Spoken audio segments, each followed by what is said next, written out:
You're listening to Theater and College Hoops. I am Subbi. Alongside me, Taylor Dammel. We're brought to you by Belly Up Media. Go download, subscribe, rate, and review us on whichever device it is that you use. Your college hooper of the day. I went with a former Final Four MOP in honor of the upcoming games. And of course, we will end up finding out who's going to win MOP. But Taylor, I went with Tony Delk. Tony Delk, one of the most underrated, underappreciated basketball players. Really, he had a nice career in the NBA, but he was awesome in college. Listen to this. He's an NCAA champion. All right. He's made an all tournament team. Told you he won MOP, a consensus All-American, 3-time All-SEC, 2-time All-Regional team. He was a high school parade All-American. He won the Conference Player of the Year for the 95-96 campaign. And in 94, he was named to the All-SEC tournament team. Tony Delk was like that, folks. He was awesome. And I feel like sometimes guys like him go very underappreciated and under the radar because they're not necessarily in the limelight still today, whether it be broadcasting or analyzing the game or coming. Like, I don't know what Tony Delk is up to these days, but he's a legend. He's an awesome player. I know Kentucky fans love him. I wanted to show him some love because someone is going to be joining the likes of Tony Delk and Dante DiVincenzo and Luke Hancock and all of these great performers in the Final Four. So Tony Delk is your college hooper of the day. Check out the website at theaterandcollegehoops.com and make sure to follow me at CBB Theater to find out where the feet is. You should also follow Taylor at Taylor Dammel. Let's open the curtains. Taylor, we are back. Penultimate episode, my friend, because we have Thursday's episode where I'm sure we'll preview the Final Four. And then I'm off to my baby moon and I'm going to seriously unplug. Yeah, buddy. I appreciate that. Thank you. Monday is obviously the title game, and then we leave early Tuesday. I mean, maybe we can squeeze in a recap Monday night. We'll see. So just brace yourself, theater goers. I don't know when we'll be back in the off season, but we got this episode and then we got next episode. And of course, in this episode, Taylor, we got to talk about what transpired this past weekend, maybe look ahead a little bit to the Final Four games. But man, last week of the year, dude, it's flown, hasn't it? It's here. And, living in Scottsdale, Arizona, like I do, the Final Four is here this weekend. So that's the interesting part of this. And then there's always a transition to be made when spring training ends because, of course, opening day was this last week as well, which I don't understand. Hold on. I don't understand. Why did they have the Final Four and opening day on the same day? Or, stupid. Or not the Final Four, but the Elite Eight, like the NCAA tournament. I guess I could just leave that, but kind of feels like why just do it on Wednesday? That was just what I was saying. Yeah, I know. It's all of a sudden that's the tough part with sports. I guess let's call it is all this preparation, all this effort, all this time, money. Everything put in, and we only got one of these left now for the year. So very, very sudden stop, as we always have to do here with sports. 3 games left, 3 more opportunities for theater, which I'm pretty confident we're going to get because, Taylor, if I head back to the 5-year journal, all right, let's hop into this week in feet. Let's go. Pop a squad on old Subramanian's lap. April 1st of last year. That was SDSU FAU. Unbelievable finish. One of the greatest finishes in the Final Four you'll ever see, a game-winning buzzer beater. I was in San Diego, and let me tell you, the city was turned and on tilt, as you can imagine, but we were at a bar. I was with a couple of my closest friends, and SDSU ended up winning on that game-winning shot close to the baseline. The whole bar just erupted. I don't save many photos or videos, Taylor. It's usually my dog, my wife, maybe a couple of like my nephews and nieces. Hold on. I have that saved. That's going to change though, by the way. Yes, sure. Okay. I'll make some room. Yeah. But the point that I'm making is like my photo library is a lot of sentimental items, people, dogs, animals that are close to me. I still have that video saved that I took of the bar. just random, like, I don't know, 80 random people in this bar going berserk. The bartender throwing up the napkins and everything. It was so much fun. So that was April 1st of last year. And then April 2nd today, excuse me, April 2nd from 2022, another epic Final Four game. That was when Carolina took down Duke by way of Caleb Love, who I'm sure we'll talk about here in just a little bit. I mean, I love Caleb Love. Whomst, man. are you speaking of? Yeah, well, he did it. He did it for Carolina there, but that was April 2nd from a couple of years ago. Duke went down. Taylor, that was this week in Theek. We got to do the second weekend recap, and of course, we're going to start with Arizona because I know everyone that listens to us, everyone that interacts with us on Twitter knows that we're Arizona fans, and ever since we started this podcast, a lot of our Arizona conversations and rhetoric have been very positive, and it's because they are very good regular season team. And the only real negatives that we talk about Arizona, because they don't struggle much during the regular season. This was Tommy Lloyd's third year. It was his first year not winning the Pac-12 tournament, but it's been 3 straight years now of having to address what some would probably consider a disappointing end of the season. Let's open it up with Arizona, man. Go ahead. Get some things off your chest. I'll be your therapist. Let's just get it out of the way at this point. Yeah, I think, it's obviously very disappointing. The path to the Final Four could not have been set up better for this Arizona team to play Long Beach State, Dayton, Clemson, and then subsequently, which we didn't know at the time. So, I don't know if that matters less or more, but would have been Alabama, a team that Arizona dominated in Phoenix, of course, earlier this year. I don't know. You don't really get a better path than that, do you? I don't think you do. You don't. I mean, Duke's had a very good path. Duke would have had a very good path as well, if not losing to. Or all of the teams playing NC. Let me retract that. All of the teams playing NC State had a good path, right? Because they got to play an 11 seed. I'm not really sure where to go from here, Sub. I guess I've always been. This isn't supposed to be a conversation that's directed around him, but I was always a big Sean Miller guy, as we all know, as you well know more than anybody else, for sure, in the world. And I guess my thought is that I've always been the grand optimist about Arizona. And yet it seems like I'm more down on our situation than a lot of other folks. When it was related to Sean Miller, it was the opposite direction. And so I guess what I hope to see, and this is not, maybe hope's the wrong word too, is it's interesting how much more leeway it seems like we're giving Tommy Lloyd than we gave Sean Miller after the first. I know Tommy's only been here for 3 years. And when we finally started to give Sean shit about not going to the Final Four was year 5. But at year 5, Sean Miller had been to 3 Elite Eights and lost to Kemba Walker. 3? I know he had 1 for sure under his belt. That Kemba Walker year UConn. 2. Maybe it was year 6. Because 3. I think it was year 7 actually. Because in year 3, this is splitting hairs, but in year 3 he played. They lost to UConn, Kemba Walker. Then I thought it. No, that was year 2. That was year 2. That was year 2. Yeah. Because they went 16-15 with Derek Williams in his freshman year. Then they went to the Elite Eight. Okay. The next year. So then, maybe it was a year 6. Off. Took a year off, right, and then went back with those Nick Johnson teams the year after, the year we missed the tournament with Solomon Hill's sophomore year. Yeah, regardless, Solomon Hill's sophomore year. So I think it was 3 times in the first 5 years. Right? Okay, so regardless, Tommy hasn't been here for 5 years. So right now, after 3 years, Sean has an Elite Eight. Tommy has 2 Sweet 16s.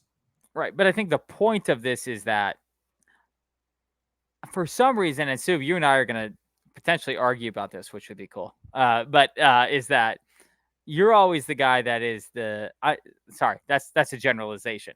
You're always the guy who's a little more negative than I am. Okay, about this. I don't think that's too big of a deal to go out on, but.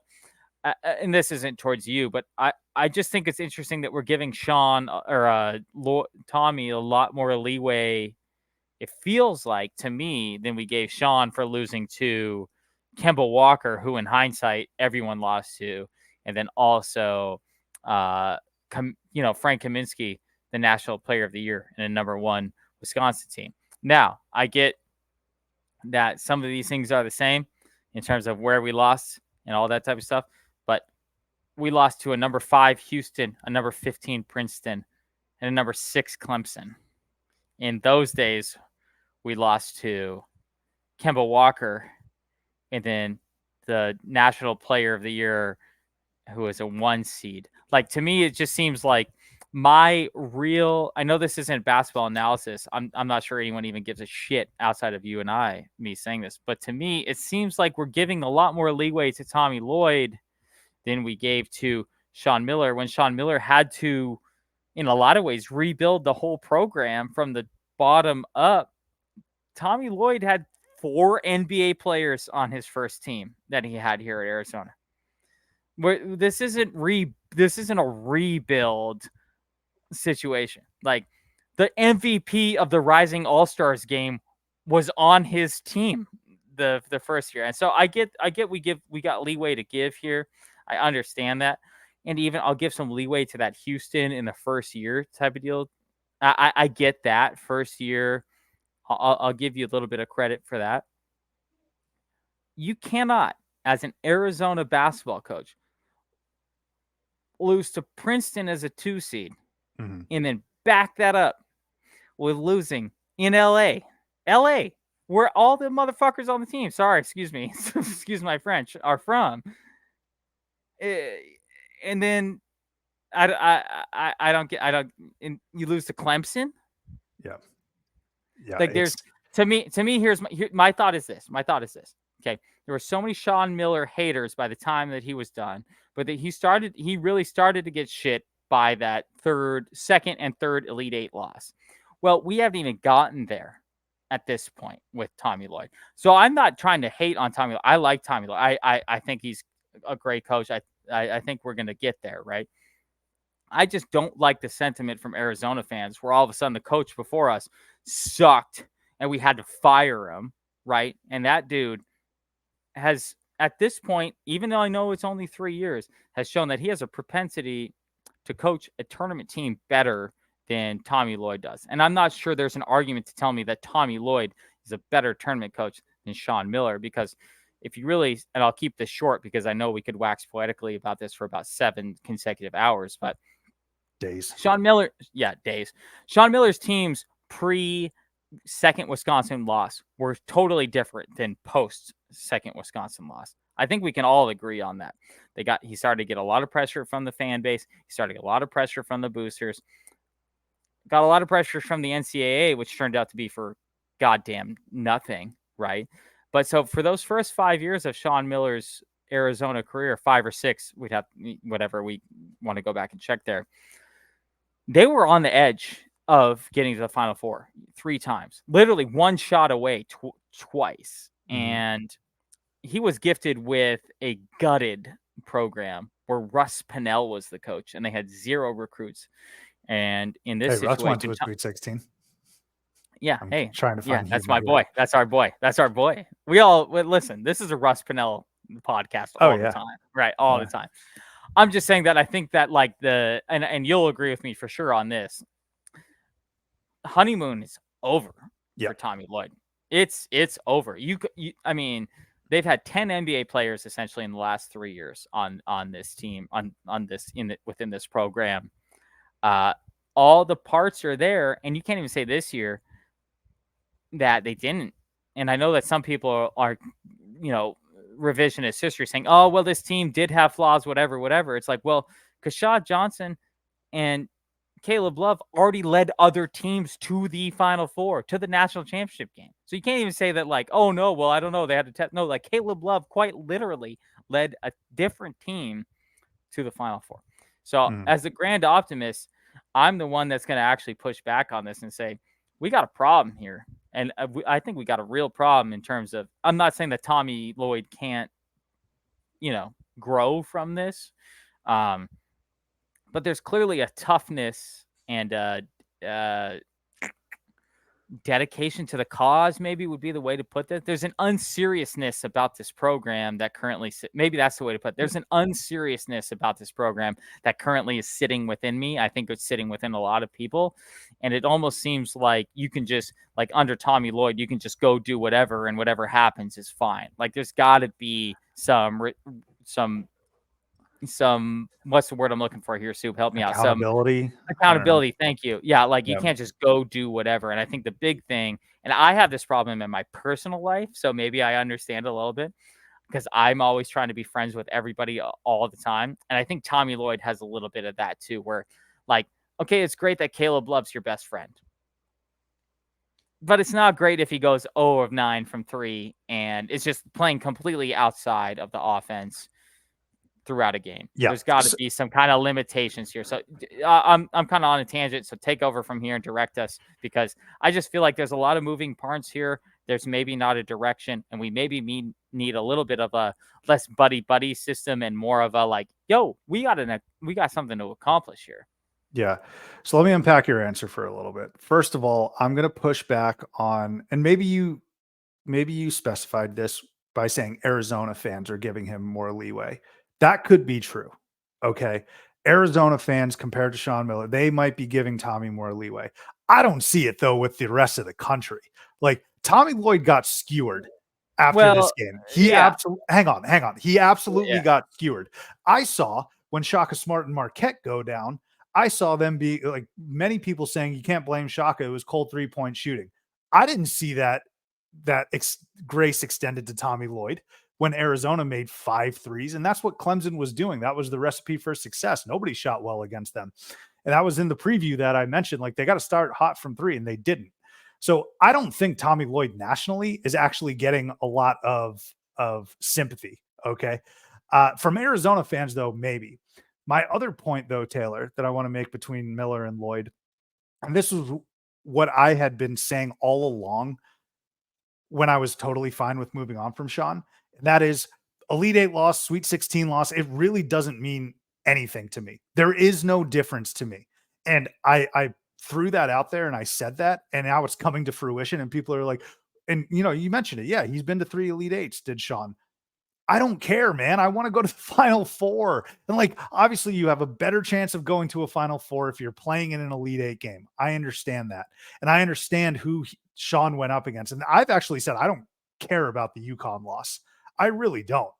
And I don't really care that much about the Houston loss for Tommy Lloyd, despite having all that talent. Like, Houston's Houston, man. And I remember vividly, they were criminally underseeded. They were a very good team. Yes. So that's a wash. Very much. Yeah. But Princeton is inexcusable. Clemson is inexcusable. I don't think Wisconsin back-to-back losses, one of which came on like a buzzer beater, one where Stanley Johnson got hurt in the eye. Like, I don't think those are necessarily excusable, or inexcusable, I should say.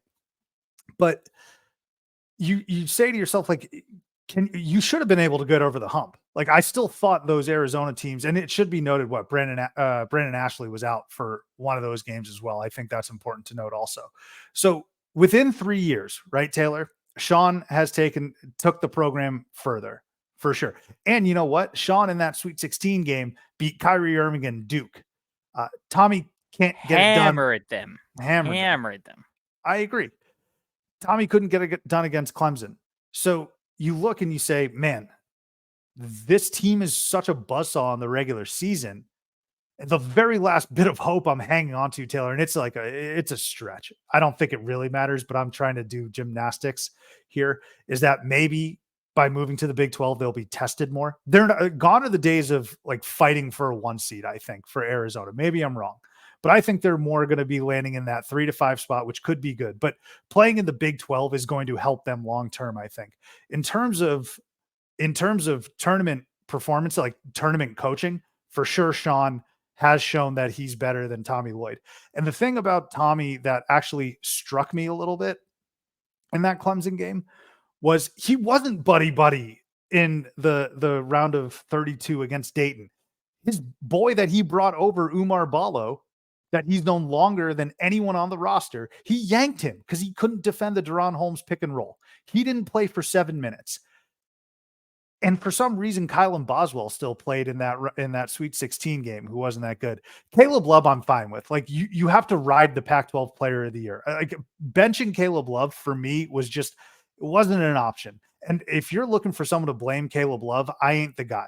Like because he's a Pac-12 Player of the Year, like a Nick Johnson. Right? Nick Johnson was better, but Caleb Love gave this fan base and gave this team so much. That's from the coaching perspective, Taylor. From how I view this team, it really hasn't changed, man. It has not changed since Jamel Horn missed a corner three against UConn. And that's not supposed to be a stray at Jamel Horn. Like you think to yourself, man, I'm so optimistic. This is year 3. This is awesome. We're knocking on the door of a Final Four. And we haven't gotten past that hump in 10 years now? And by the way, it should be noted, I'm just pushing back a little bit. Sean Miller also had DeAndre Ayton and they lost to Buffalo. Right. Totally. So like he doesn't have he's got some bad losses under his belt as well. But that's from like a fan perspective, man. And I know like I get labeled the pessimist. We've said that. I've been proven right every year. And I hate that I have been proven right. Unfortunately. Yeah, right. I know, man. But like every single, and it actually, I was a bit more prepared and better prepared this year, Taylor, for this loss than I was at the end of the Princeton game, because the Princeton game really kind of was the straw that broke my back.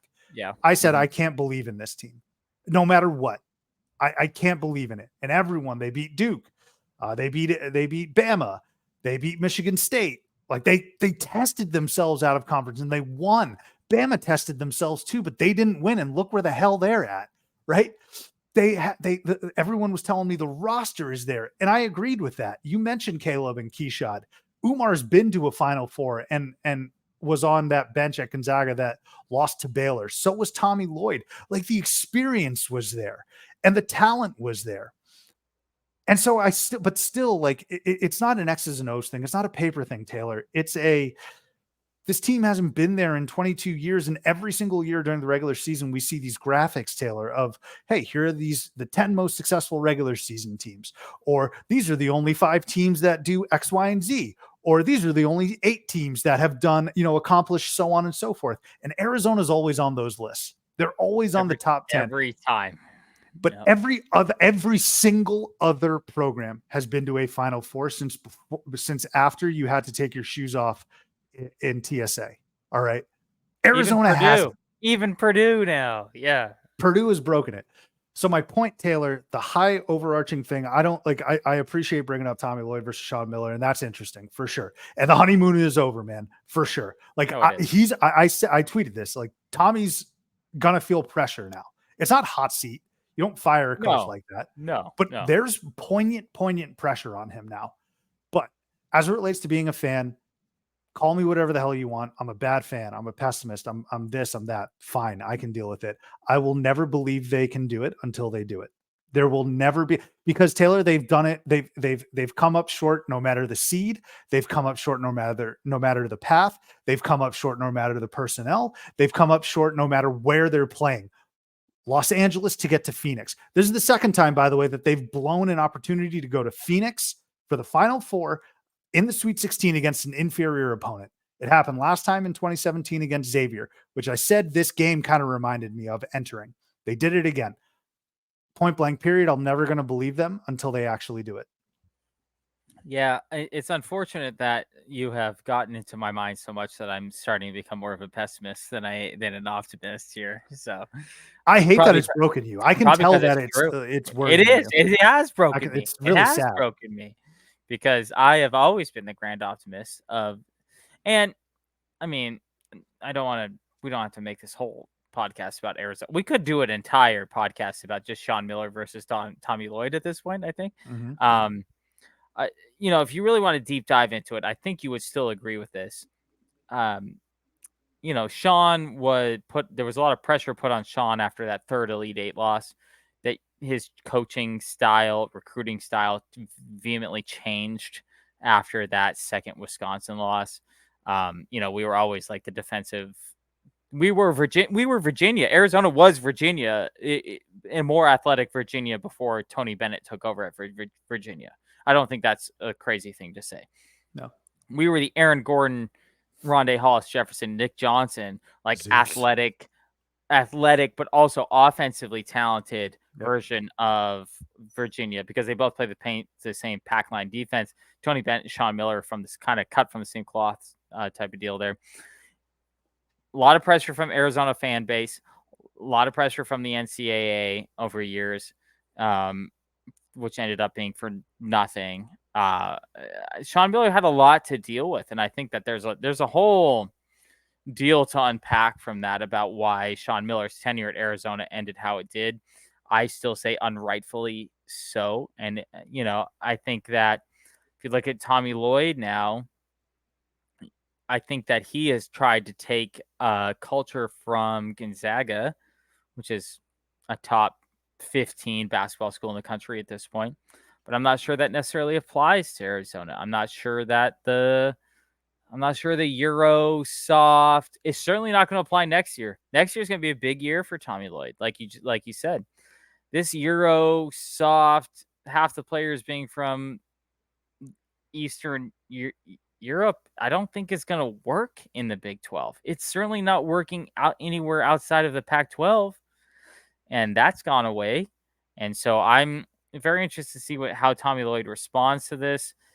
He's not going to get fired, of course, and nor should he be. I'm still a very pro Tommy guy. I think like I said, my issue is not with Tommy or with Sean. It's with people who are changing the goalposts of how we feel about.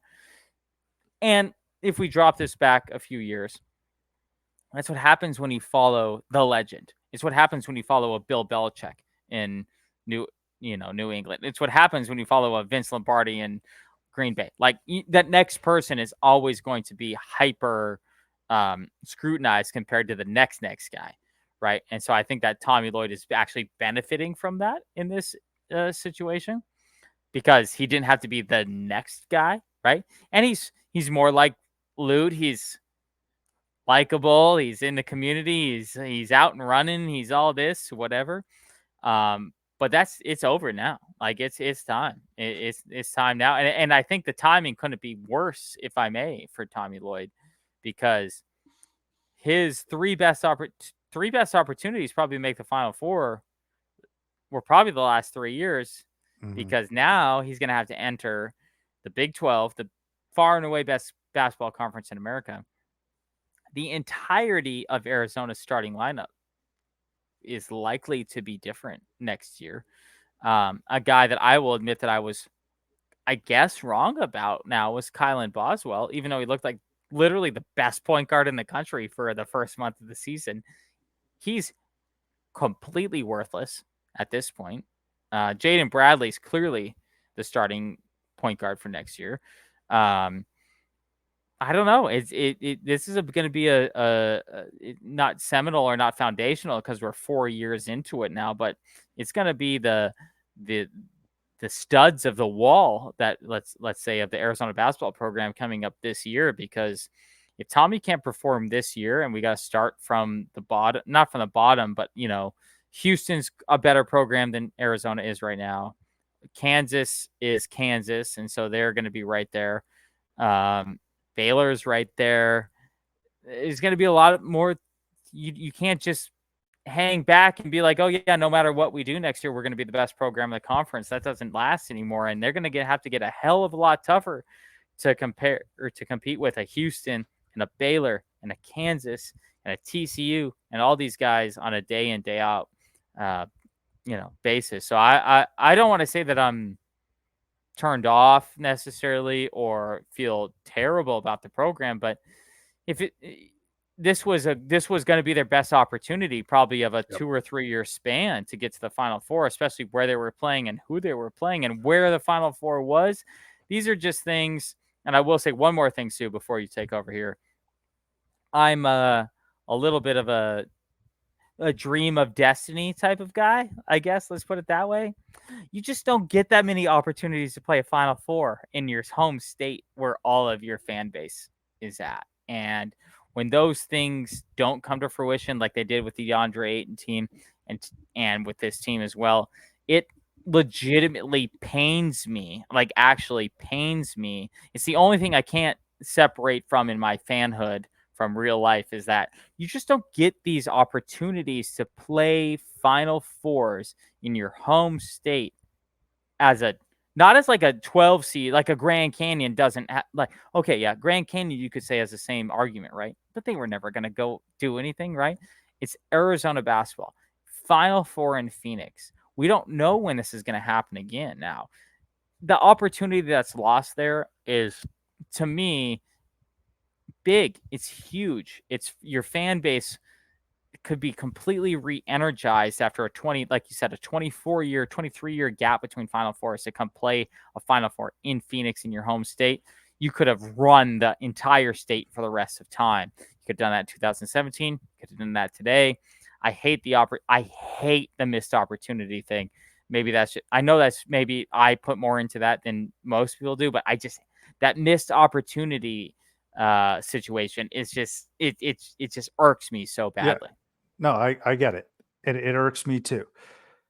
I think the last points that I'll make on this, and then we'll move on, is I think it's totally fine to be upset. I think it's totally fine to be disappointed and critical of both Tommy Lloyd and Sean Miller. The thing I would say is that we don't know what's next for Tommy Lloyd because it's only been 3 seasons. Me personally, I saw enough body of work from Sean Miller to be comfortable to move on. I don't know if we would have gotten past the hump to a Final Four. You never know, I guess, right? But we'll see. So that's one point. And then last but not least, you're right about the opportunities, Taylor. You're 100% right. The only thing I can take away and hope for is that the NCAA tournament's super unpredictable, and maybe, just maybe, Arizona will capitalize when it's not their turn to capitalize. Like some of these teams, NC State, Alabama. Great segue. Yeah. I mean, NC State, no one in Raleigh thought that. Well, it's crazy. Kevin Keats is actually a better coach than Sean Miller and Tommy Lloyd, clearly. And then we got Nate Oates going to the Final Four. UConn there, expected to be there. And then Matt Painter, Purdue, hats off to them. They got the monkey off their back. Taylor, there's a few things that I just want to talk about.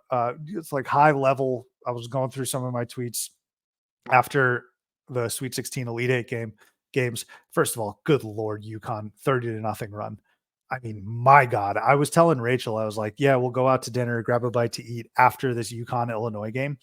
I was able to do that at the under 16 timeout, luckily. So thank you, UConn, for letting me get a head start on that, because when they just splooged on Illinois, it was one of the most breathtaking things I've ever seen in my entire life. Utter dominance. There was also a tweet, Taylor, from this show from 2019. It was when me, you, and the Shark talked. We said between us, we had Kevin Keats, Nate Oates, and Brad Underwood as our coaches of the year in their conferences. Not the best start for those three. Again, this was 2019. Sometimes all it takes is a little patience and a little luck, because two of those guys are in the Final Four, and Brad Underwood was a win away from the Final Four. Let me just bounce around real quick. Duke, they've lost now to North Carolina in Coach K's final year, and NC State. Okay. So good. I mean, I don't feel bad for Duke fans at all. No. You've experienced almost unparalleled success. UConn's coming for that level of success, but losing to North Carolina, where I think they lost three, they got swept 3 times by Carolina and K's last year. Last 2 meetings against NC State were postseason games, and you lost those. And one was to end the season. That's kind of crazy to think about if you're a Blue Devil. I talked about Alabama and NC State. They were genuinely terrible entering this tournament. I know NC State had rattled off 5 straight, but they weren't very good. And Alabama wasn't very good at all, both in the Final Four. Speaking of NC State, Taylor, let this be a lesson. Hear me good and hear me loud and clear, Wake fans. This is a lesson for you. Okay. Instead of pissing and moaning about the committee and pissing and moaning about the Mountain West, there is a path for everyone. All right. Wake Forest, you saw NC State take the only path that they could to Glendale, and they accomplished it. It was winning the ACC tournament, and then it was winning 4 straight games, totaling 9. Wake fans, enough. Look at NC State. They did it. Just go do that. I'm not saying it's easy, but there's a path, and NC State took it to Glendale. After the Fairleigh Dickinson game, Taylor, if you texted me and you said, guess what? Matt Painter and Kevin Keats are going to be coaching against each other in a Final Four game. I would have slapped you. I would have thrown my phone away. Not to say that Matt Painter couldn't get there, but more so that, oh, are you sure Matt Painter is going to actually exercise some demons? Okay, I kind of believe that. Kevin Keats, though, no, not at all. A guy who is probably going to get fired in the middle of the season or whenever their last loss was going to come, just hasn't happened yet. I will say, though, regarding Purdue, real quick, they're kind of burning their goodwill, at least in my eyes. Foster Loyer defending Fletcher Loyer, his brother. I totally understand that. But he basically tweeted, was that a flop? Yeah. Was it a smart play? Yeah, it was. Because of the free throw penalty, whatever it was. But I didn't really like that. That's kind of lame. And then Zach Edey calling out Rick Barnes. Zach Edey's tremendous. I do think he gets skewered and criticized way too much and unfairly. But Zach Edey calling out Rick Barnes for overlooking him, that seemed like a bit of a stray ricochet shot. Like, I get it, Zach Edey. You've overcome this and you're allowed to talk what you want to talk. But we're also allowed to talk what we want to talk after the last 2 seasons of epic failures. All right. So now you've gotten over that hump. I just didn't really like him calling out Rick Barnes there. It kind of seemed a little weird. And so, obviously I'm rooting for NC State. And then last but not least, Taylor, just bouncing around. I think it's important for us to take a step back and realize that we saw 4 players that were all-time greats for their schools. And that's tough to come by. Zach Edey at Purdue, all-time great, probably the greatest Boilermaker, either him or Big Dog. Braden Smith, I think, should be treated as an all-time great for Purdue as well. He had 15 assists in their Sweet 16 game. He is tremendous. And I've seen him live. He's amazing. He's the perfect college point guard. He's amazing. Dalton Connect, Tennessee, second ever Elite Eight. Dalton Connect's an all-timer, put up 37, whatever the hell it was. He just amazing. Like, you owe so much to a guy like Dalton Connect. And then also Zakai Ziegler, who I think is an all-time great Tennessee Volunteer, had a really nice tournament. His floater wasn't really falling against the Boilermakers like it was against Creighton. But I think those 4 guys, you want to just tip your hat and take a step back and acknowledge how great they are and where they rank in the pantheon of their program. Zach Edey, Braden Smith, Dalton Connect, Zakai Ziegler. I talked a lot. Those were some of my high-level quick hitters on the last weekend. I'm going to maybe push back on Zakai Ziegler a little bit. Okay. Just did I get too wrapped up? No, I mean, the other 3 guys, I'm fully on board. I bet you if we really took the time, we could find a lot of Zakai Zieglers in the world in terms of their success level with a program. Dalton Connect clearly came in, changed the program. This would be an interesting to look at, and maybe we should ask former host of this program, the Shark, about how he feels about Dalton Connect. I feel like Dalton Connect is one of the most program-changing singular players for a single year that we've ever seen in college basketball. We've talked about this all year, but they talked about it on the broadcast too. Rick Barnes' teams are paces usually in the 300s. You brought this up earlier this year. 70s. That's what I'm saying. Like, yep. He not only was he a change from the offensive ability that he gave to a Tennessee program, but the way they changed the entire game that they played was monumental as it related to Dalton Connect. They played fast. They let him take shots, pull-ups, whatever he wanted to do. But that's simply because in a lot of ways they never had an offensive guy like Dalton Connect. So I'm going to push back on Zakai. And that's nothing against Zakai Ziegler, but they played the same way every year with him up until this year. When that was Dalton Connect, in my opinion. And boy, what a game that was with Dalton Connect. He had 37, correct? I believe. So. And then Zach Edey had 40. I kind of liked the other thing I would push back. I kind of liked Edey pushing back on everyone. This is good. We're disagreeing a lot today. I like a little bit. I kind of liked it. Because we do see this, and we actually do see this, where you get these really, really tall recruits that people are scared to recruit because of past instances where I think 7'2" is what people say is the sweet spot where you start to go over the hump of not having the skills or ability or the health, quite frankly, to keep things pushing along.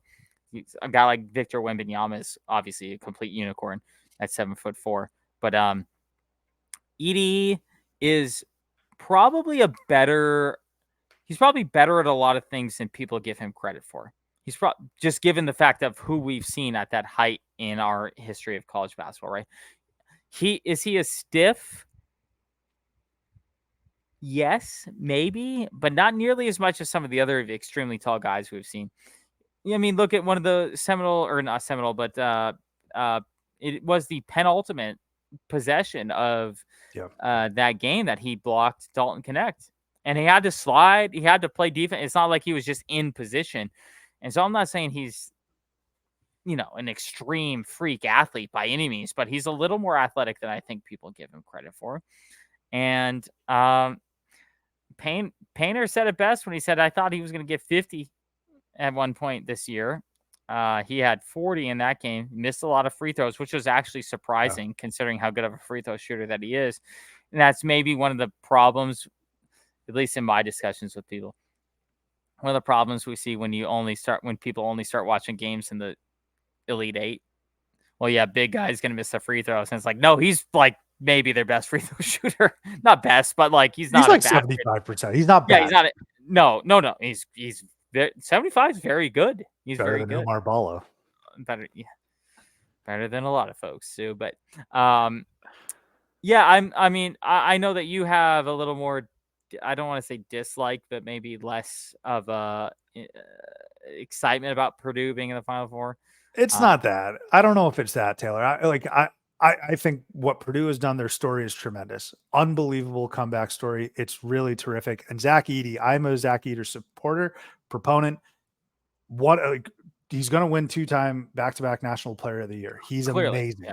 He's absolutely tremendous. I just didn't like him calling out specifically Rick Barnes, right? Like, just say I was overlooked, a bunch of coaches, blah, blah, blah. Like, no, I like it. I kind of like it. Me personally, I didn't like say what you want to say, man. Like, you won, you're in the Final Four. Go ahead. But that's just me personally. Here's what I will say though, about like just the whole thing about people lecturing Tennessee fans. And I've said this all year, right? Seth Davis tweeted this out. He said, hug a Purdue fan before the game. Tennessee's never been to the Final Four, man. They've only been to 2 Elite Eights. Like, I'm a little tired of the Purdue sympathy story, right? Like, Tennessee deserves some sympathy too. They deserve some support also. And so people are lecturing Tennessee fans to stop complaining and crying about the Zach Edey stuff. They're fans, man. And when Zach Edey goes to the line every single time, most of them probably because he was fouled. Fine. Like, what are you telling a fanatic to stop crying about the fouls in an Elite Eight game, in a high intense Elite Eight matchup where the stats show that Purdue completely outshot them from the final, like from the free throw line? I think just leave it alone, man. Like, leave Tennessee fans alone. Let them scream, let them be mad, because although it may not be rational, like, the numbers are a little staggering, and they only lost both games this year by, I think, a combined 10 points against Purdue.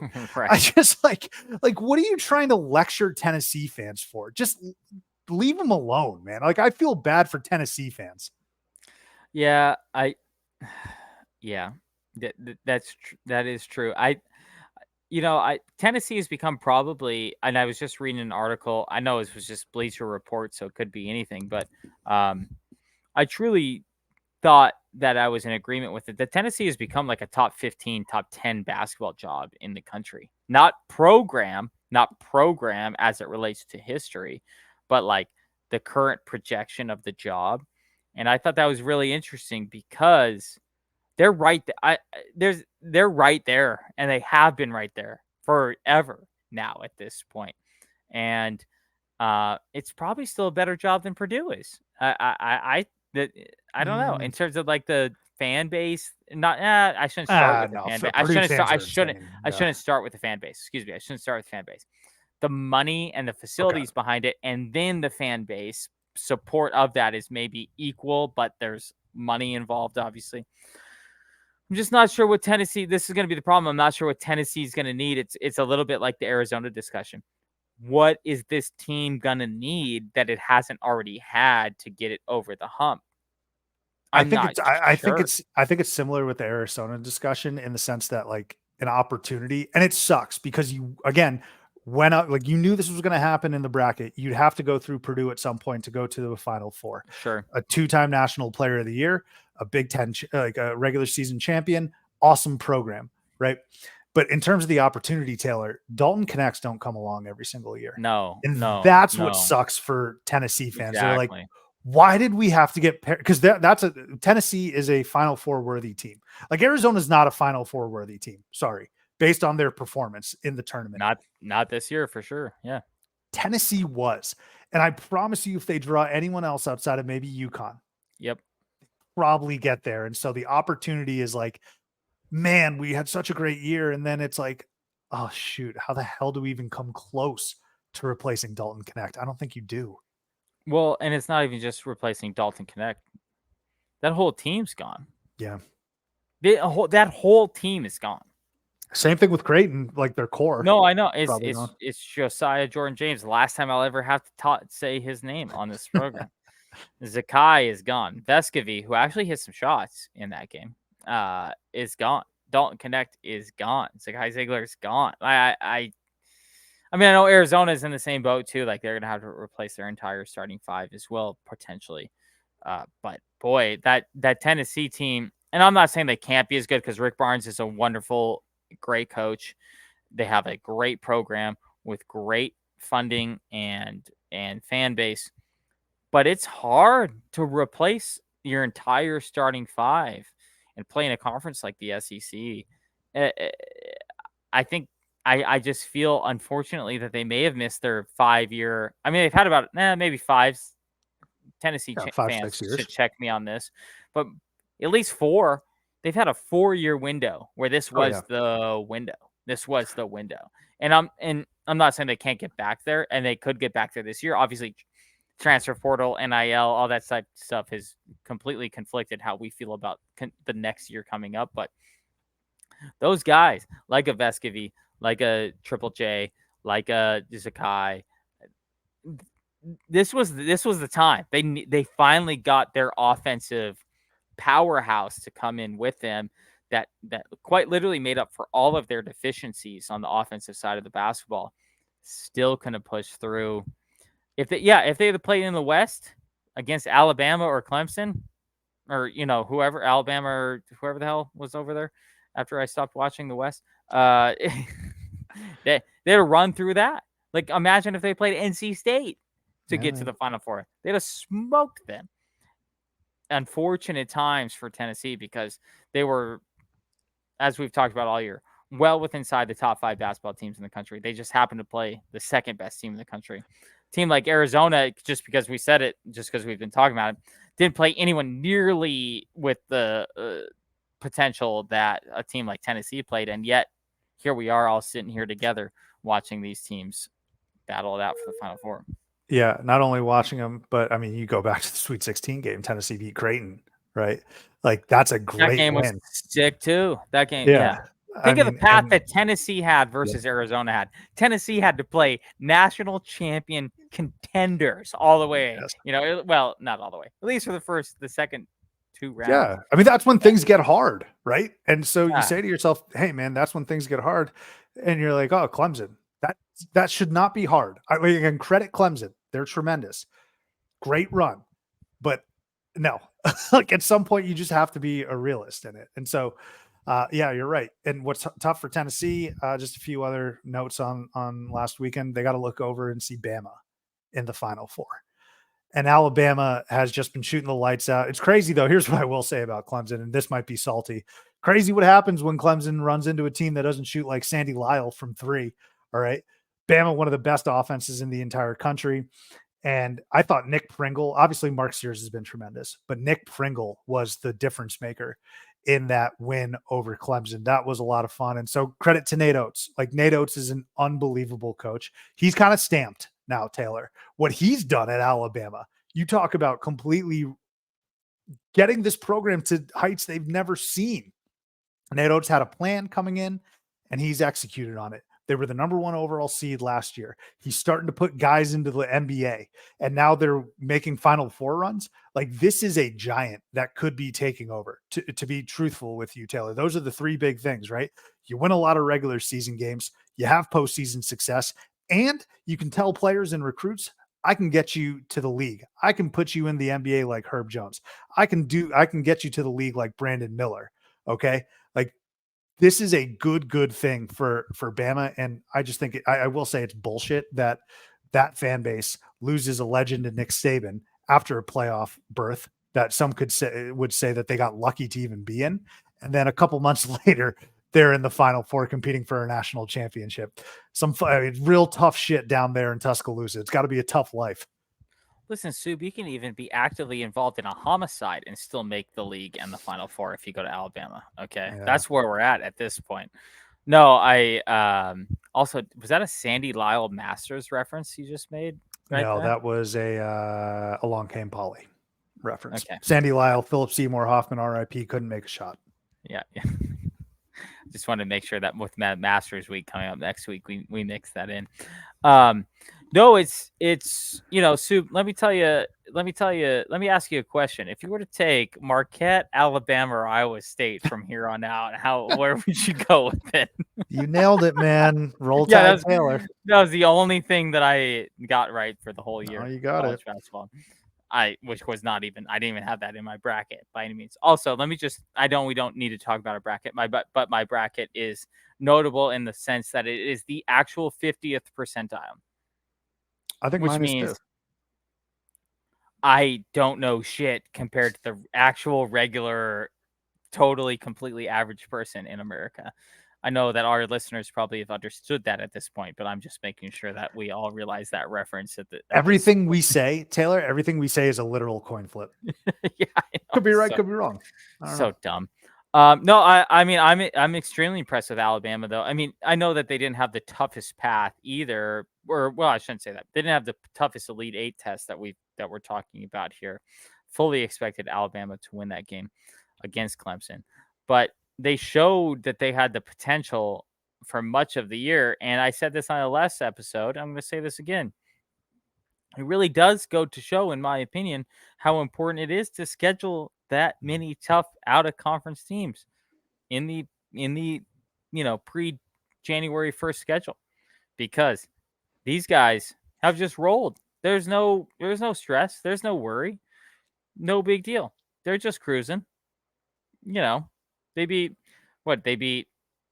I mean, I know their games were close, but we're not talking about like a stress level midnight that they had never seen before. They're playing teams that they're very familiar with. Mm-hmm. They've been in these situations. And so, if nothing else, shout out to Nate Oates for scheduling a tough out of conference. And, they're 0-1 in Phoenix this year. Maybe they'll have an opportunity to improve on that this weekend.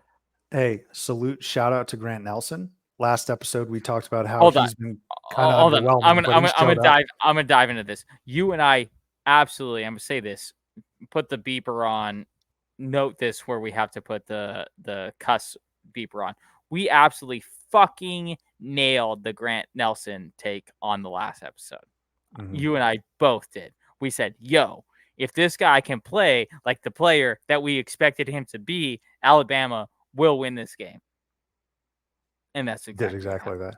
Yeah, he was amazing. And listen, had he played like that all year? Not necessarily, but we said, yo, if this guy does this, this will happen. Crush that. Nailed that. So I'm going to say I'm usually wrong, but you and I both nailed that. And it's specifically what happened. Yeah, I mean, he was a monster against North Carolina. Definitely his greatest game ever. But that was a great win. And then they go on, beat another ACC foe. So a great run there for Oates. And obviously people were getting jokes off about how Caleb Love shot poorly and then RJ Davis followed suit. And that's the tournament, man, right? Like everyone's saying, man, we can get Carolina, UNC. And in terms of it actually happening in the Sweet 16, it should have. It really should have. We didn't get it. Like that Clemson and Bama just said to hell with it. And so we got a football ass Elite Eight. So The only other, I know we started this with UConn, Illinois, and I was just blown away. Another thing that's just funny about UConn, we got Nick Batum, who is an international French player in the NBA, talking about UConn.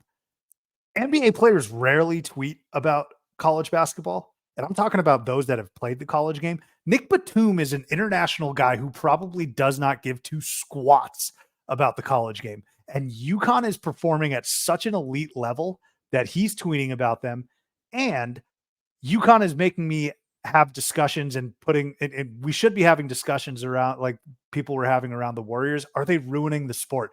They have made a mockery of this tournament, Taylor, to the point where I'm just like, stop embarrassing us. Stop making this look so easy. This is supposed to be difficult. And UConn's just making a mockery of it. So I just thought it was funny that Nick Batum, of all people, is talking about them and UConn's catching their attention while also just being like, no, I promise, mom. I promise people who don't like watch the sport. It's not this easy. I promise you. No, it's in a lot of ways inspiring, and then it's in a lot of ways down-putting or off-putting because you're like, why can't we do this? Like, It's so off-putting. I mean, they are, and I know these are adjusted tournament stats, so that will change continually going forward. But Ken Palm right now, they're number 1 offense, number 4 defense.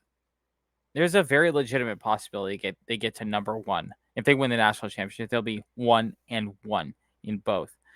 Their ability to perform on both sides of the basketball is absurd. That 30-0 run, I feel like, and maybe you can correct me because I've had other things going on this week that I maybe haven't paid 110% attention, but I feel like it's under talked about what the ridiculousness of going on a 30-0 run in the Elite Eight is. Like, that was one of the craziest stretches of basketball I think I've ever seen in my life at this level. People go on, I can't even say people go on a 30-0 runs when they play their first initial games of the season against Southeast Tech, Western, Northern Community College, right? And they don't even go on 30-0 runs in those games. The fact that UConn played Illinois in the Elite Eight and went on a 30-0 run is, to me, mind-blowing.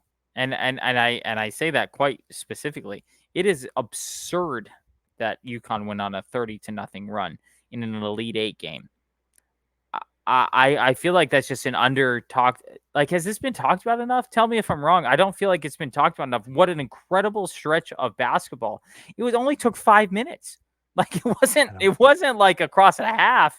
It was like 5 minutes of basketball. And I think they said that at one point Illinois hadn't scored the basketball in 50 real minutes of time. Like, everything about it is, I think, way underappreciated than what we've been talking about this week.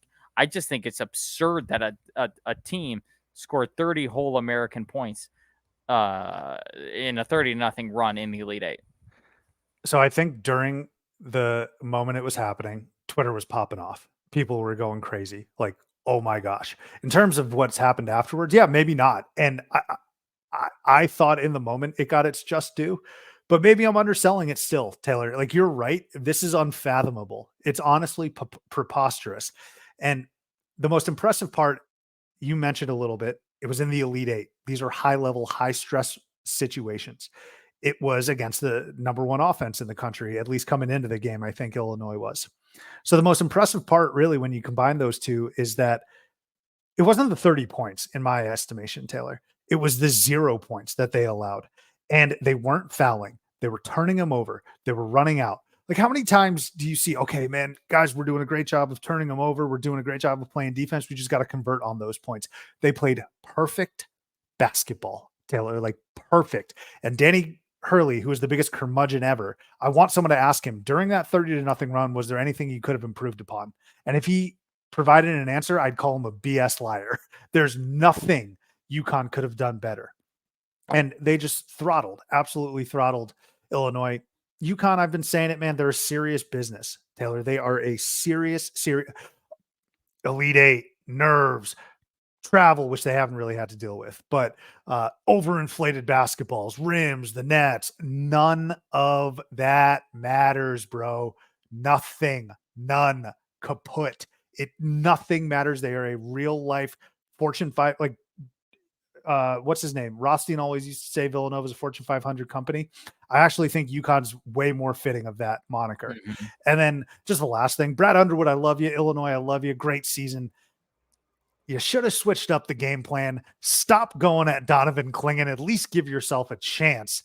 And it inspired me to DM Rihanna like 100 times. And I was going to report back on the results. It was the exact same results as UConn. Stuffed, blocked, stuffed. No, get the hell out of here. That's all. You know, it was nice to hear every 3 seconds in that Illinois UConn game that Illinois hadn't been to an Elite Eight Sweet 16 since 2005. So that was nice after Arizona got upset by Clemson to also continually hear about other Arizona deficiencies over time. That was cool. No, the 30-0 run, I feel like just isn't. I got to go back and I don't think anyone's told me the last time that happened. Have we found out the last time that happened in a tournament game? I feel like it's just been under. Yeah. So second thing though is, on Netflix, if you hop on to their documentaries section, which is what I'm fully on board with all the time, they've had like a March Madness week or two here. You know, the Redeem team, and then a show or a program I hadn't watched in a while was I Hate Christian Laettner, which came out like 10 years ago, something like that. And Alex Garabin and Donovan Clingan have an opportunity because they're not necessarily like Clingan for sure, but they're not necessarily players who are leaving early to get picked in the top 5 of the draft. You know, Donovan, yes, that's probably an opportunity for him, but you know, Christian Laettner went to 4 straight Final Fours, won back-to-back national championships in that stretch. We haven't really seen an opportunity for the back-to-back national championships. Yes, with Florida we saw, but to go to 4 straight Final Fours, we haven't really seen. Maybe there's an opportunity there. I mean, I don't think it's probably more Alex Garabin than Donovan Clingan. You know, which if you leave early to go to the NBA and you get drafted lottery instead of going to a Final Four, I think that's probably a good win for you in your life. But I mean, there's an opportunity we have here with these younger dudes, and even Stephon Castle. I mean, he's going to go to the NBA obviously before his 4 years are up this year. But I mean, there's some opportunities here for some unheard of or things we haven't seen in college basketball in really our lifetime. They're close to our lifetime, 34, 35 years. Well, for you, 33, since you're so young and spry. But we just haven't seen these type of things happen in our lifespan. And here we go with a completely legitimate opportunity for those things to happen. I think it's cool is where I'm going with this. I don't dislike any of the teams in the Final Four. I'm probably rooting for NC State just for the story. But I mean, outside of NC State, I'm probably rooting for UConn. I'm probably rooting for the death ship here, and I don't think that's a normal thing for me to do. They're just so dominant. They're so fun to watch. They're so good at every position. They're not making up for some deficiencies by one position being better than another. They're a completely legitimately total basketball team from the coach on down, and I it's just hard for me to look at that and dislike that. It's hard for me to look at that and not root for it unless we get the good story of NC State, which is fun. Outside of that, I want UConn to win. I completely respect them. They're on a whole nother level than every other team in the country is at this point. Totally agree, man. They actually kind of remind me of Bama football. Like I never hated Bama football. They were just dominant and took care of business. And yeah, say what you want about Dan Hurley. There's other Big East fan bases out there that are probably sick of Dan Hurley, and I get that. But stop him. Do something to stop him. Like, what are you going to do? I don't know. He's figured it out. It's clicked, and it's pretty amazing to see how it's been clicking. The Carabin point that you bring up is actually super interesting because you're right. Everyone's fixated on the back to back. Meanwhile, over here, we have big brains. We're like, don't worry about the back to back. That's already taken care of. They're going to go back to back. What about the next 2 years after that? Can they get back to the Final Four for 2 more years?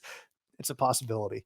Last but not least, Taylor, quickly on NC State Duke. DJ Burns has our heart. He has our soul.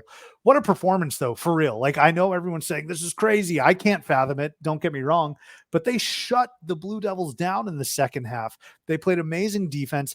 Everyone is just playing well. And I know they've captured this amazing magic right now.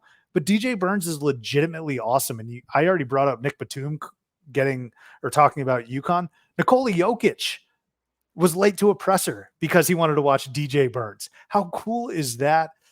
NC State is incredible. DJ Horn plays with pace. Michael O'Connell, they're not here if not for that shot against Virginia. Ben Middlebrooks has been awesome. They're a fun story. The only thing that's like detracting me from them, it's like, well, add them along the list of like South Carolina, Loyola, some other terrible teams that haven't performed to the level of Arizona over the last 25 years, Oklahoma, that have Final Fours before Arizona. But in all seriousness, man, like NC State, this run is so cool. And yeah, I'm absolutely rooting for the upset over Purdue. Go DJ Burns. Keep going, man. Oh, it's the best. DJ Burns versus Zach Edey will be at least a very fun matchup to talk about, if nothing else. I think it'll be a fun matchup in person as well. Or at least I hope that it is. I would say that 21 days ago, I would have been like, well, yeah, Purdue's going to smoke NC State and Zach Edey is going to dominate DJ Burns.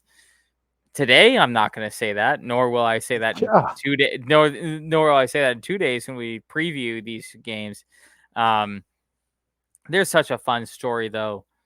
You love anytime an 11 seed can get this far. Our preview episode of this weekend, last week, I went all chalk.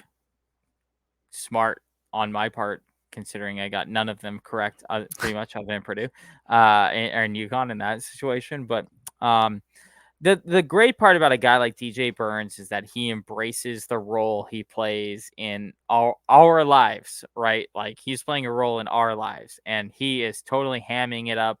And I mean that as the most complimentary way I can. He knows they shouldn't be there. He knows this is a good time. He knows that somehow getting like 4 and 1s in the last 5 minutes of that game, even though the game was put away, was totally dope. Like, I mean, like everything that he does is really fun. This NC State team is a blast to watch at this point because, I mean, there's just, I can't really put a metric on a team that's playing with house money, right? And they have been for 3 weeks now. I mean, they're just pulling up in transition because it's like, well, whatever. Who cares? What if we don't hit this? We should have lost. Isn't that what we love and want from underdogs? That Taylor? is what we always say. That is the point of this. Yeah, and the you brought it up just a second ago, but the fact that they were literally just a singular shot away in the second round on like a Wednesday morning of the ACC tournament that nobody even watched. Nobody even knows this happened other than real college basketball fans. Nobody even knows that they were one shot away against awful Virginia, 54-51, I think the score was. And if they don't hit that shot, they don't even make the tournament. And now all you have to do, and I know it's easier to say, but than it is to do, but all you got to do is win 2 more games and you're a national champion. All you got to do. They've already beat just as good teams, especially beating Duke. I mean, Duke had a up and down year, but they were still just as talented as anybody else was in the country. Duke too. Especially after Flip. DJ Burns worked Flip and worked him to fouling him out. So I don't want to say that the entire game is based on DJ Burns coming up. It kind of is. But boy, they either got to hit a lot of shots from the outside or get DJ Burns in there. If DJ Burns can can outperform Zach Edey, just give him to me. I'll take it. Give me NC State to the national championship. Yeah, we're going to get into a lot of those, but you're right about the path, Taylor. I mean, they beat a great Marquette team. Okay. They beat a very good Duke team. Now, Purdue and UConn are going to be a step up in weight class because They're the two best teams in the entire country. But I didn't think they'd beat Marquette, man. Like, I didn't think they'd beat Duke. I was wrestling if they'd even beat Texas Tech. I just went because like, oh, they're They've hot right played now. good. That's the thing is they've played good teams, and that's And what makes me get maybe gives me a little more confidence in the Final Four. I know we're talking about an upper echelon here, but like it's not like they've had to go through like just random mid majors that got through the tournament. Like they've played real legitimate teams to get here. they'd be a worthy champion if they vanquished Purdue and UConn, but also thinking of those random 11 seeds that just make a crazy run, right? You think of VCU, that's a mid-major. Even UCLA, they played good teams to get to the Final Four, but they were in the Pac-12. Like NC State has played an ACC schedule. They lost a lot of those games, but they played an ACC schedule, and then they turned it on against a Big 12 opponent, against a Big East opponent, right? Against another ACC opponent. Who did they win in the round of 32? Who was that victory over? NC State. I forget. But the point is that like I don't like it's not that realistic that it'll happen because in my heart of hearts, I think Purdue wins this game. But man, if they keep it close, anything crazy can happen. And Oakland, that's right. Okay. Well, who's to say they wouldn't have beat Kentucky? I'm not here saying that they wouldn't have, but it's a crazy run, Taylor. But let's put it this way, Sue. Hold on. Let's put it this way. Started with the team that Arizona lost to, 6th seed Texas Tech, and have only beat better teams from there. Crazy. That's a great way of putting it. Someone did also say, hey, I saw a tweet. It was like, Purdue still has a chance to make it 4 straight years of losing to a double-digit seed. They will play double-digit seed NC State for a trip to the title game. Taylor, let's go ahead, get on out of here, though. This was a lot of fun, very therapeutic. All right. I hope you it wasn't. No, it wasn't therapeutic at all. I'm sorry, man. I did my best. We got a long. Was it therapeutic for you? Was it therapeutic for you? A little bit. I did text at least you a little bit. I did text you though, and I said I'm more looking forward, for the first time ever, I'm more looking forward to Arizona football than I am Arizona basketball because I know that's a lot to unpack this offseason, Sue. I know, man. Well, you said a lot of things that I never thought I'd hear you say, right? Just about the program somehow in general. Have we flipped circumstances this far? Am I a hater and you're the no. Because I told you we'll never do it until I see it. Like I'm never going to think that. No, so no. But the football team, like it's fun and exciting to see that them be a top 15 team and potentially go to a playoff that's now expanded and play against some good schools in the Big 12. Basketball, I just feel like I've seen it. I've seen it all, man. I've seen seeds 1 through 7 choke. I mentioned this. I've seen all the paths. I've seen Pac-12 tournament titles. I've seen conference tournament titles, right? I've seen great regular seasons. I've seen NBA players. I've seen great coaches, blah, blah, blah, blah, blah, blah, blah. It ends the exact same way. So how can I be pumped about a game in December, man? I'm going to be pumped about a game, getting excited for Arizona football. So last thing I'll say, though, unrelated, shout out to Clint Sargent. Clint Sargent was one of our first guests on this podcast, Taylor. All right. And he just got named head coach at Wright State. We interviewed him when he was an assistant coach at Wright State. Scott Nagy's gone. Clint Sargent steps up. Clint, shout out to you, man. Congratulations from your boys here at Theater and College Hoops. Well-deserved. I can't wait to see you take Wright State back to the tournament, winners of the horizon. That's right. Next year. Mm-hmm. Thank you as always for listening. Like I said, we'll be back on Thursday with Final Four preview. Taylor, you're the man. I know it may not have been therapeutic, but it felt decent at least. All right. We will catch you next time here on Theater and College Hoops.